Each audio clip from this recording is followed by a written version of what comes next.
easier. I can now say good evening, ladies and gentlemen. Yeah. So thank you very, very much for having me tonight. My name is Mark Binder. I am a writer and a storyteller. So what I'm going to do is I'm going to read you a story, and then I'm going to put away the paper and I'll tell stories after. Chelm is a village of fools, the Sukkah contest. Every year in Chelm, there was a contest to see who could erect the best and most beautiful sukkah.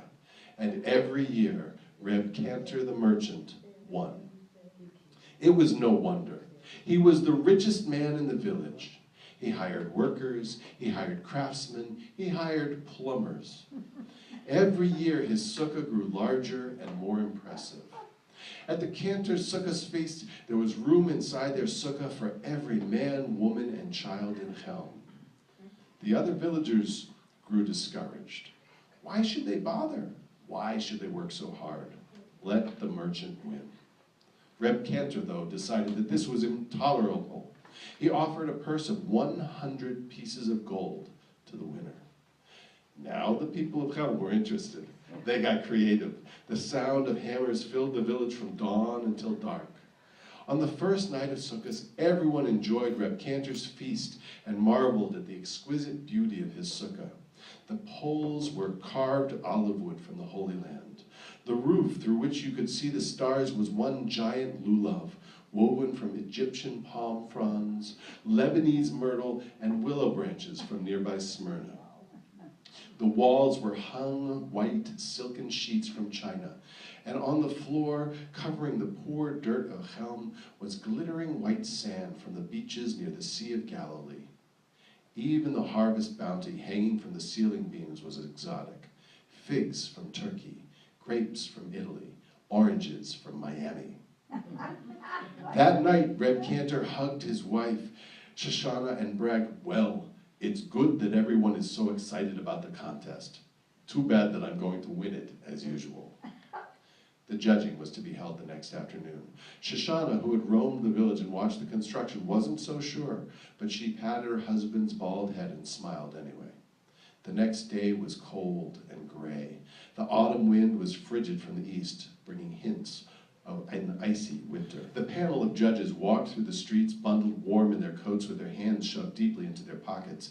Each sukkah of Chelm seemed more magnificent than the next.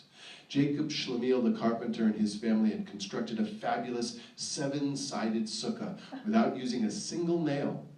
Reb Shicker, the accountant, had paper walls covered with the numerology of the Kabbalah.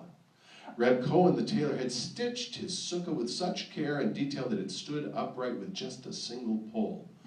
Reb Stein, the baker, had baked his sukkah into a pumpernickel rye swirl. Some said that a man might feast for a year on the walls of that sukkah and never feel hunger. How could the judges pick? It was starting to get dark, so Reb Cantor suggested that the villagers come back to his sukkah for another dinner before declaring a winner. As they sat down, the cold wind began to rise, so they ate with their coats on. The food was delicious and warm as the day was cold and miserable. They started with steaming chicken soup with kreplach. Then came the warm rolls, mouth-watering noodle kugel, and piping hot brisket with an abundance of freshly baked knishes. Every once in a while, Shoshana Cantor would look up nervously at the dark clouds gathering in the sky and say a prayer that the rain would hold off at least until after dessert. Homemade apple strudel with walnuts and honey. Such a feast. The downpour began as soon as Rabbi Kibbutz set down his fork. Reb Cantor's wonderful sukkah emptied in a flash as everyone ran home and shuttered their windows tight. And such a storm. The wind blew with the fury of a rabid dog. Rain fell in buckets, in barrels, in bathtubs. And the lightning, it sounded as if the heavens themselves were crackling with fire. The villagers of Chelm hid under their beds with their hands over their ears. The next morning, I am sad to say, every sukkah in Chelm had been blown away. Not a stitch was left of the tailors. Not a crumb remained of the bakers. There weren't any splinters from the carpenters, and of the accountant's sukkah, there was no accounting. Worst of all, Reb Cantor's magnificent palace of a sukkah was completely gone, demolished, destroyed, flattened like a potato pancake. The poor merchant was heartbroken. He nearly wept. All the silk, all the wood, all the fruit. At least, Reb Cantor sighed to Rabbi Kivitz, I've still got my 100 rubles. But just then, little Doodle, the village fool, came running up. Rabbi Kivitz, Rabbi Kivitz, Rabbi Kivitz. What, Doodle? Rabbi Kivitz, a sukkah? Doodle said, the only sukkah remaining in Chelm. You're kidding, said Reb Cantor.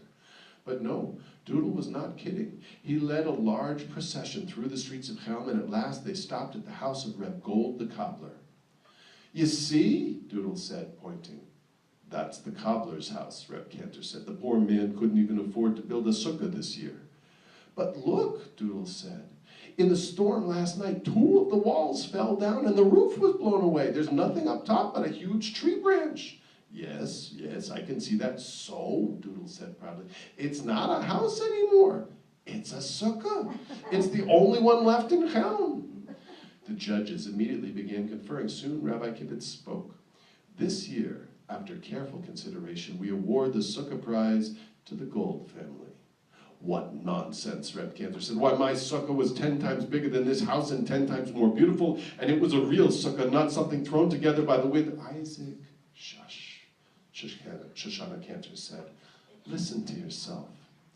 We had a sukkah, but we still have a house. They have only a sukkah. The merchant's eyes opened and his heart melted. He reached into his coat and he gave the Gold family the purse filled with 100 gold rubles. Now Reb Gold, poor as he might be, was never one to accept charity. But winning a contest, that was something different. With tears running down his face, he thanked Reb Cantor and he shook the rabbi's hand. That evening, every one of the village of the Chelm squeezed into Reb Gold's contest-winning sukkah and ate a delicious feast catered by Reb Cantor.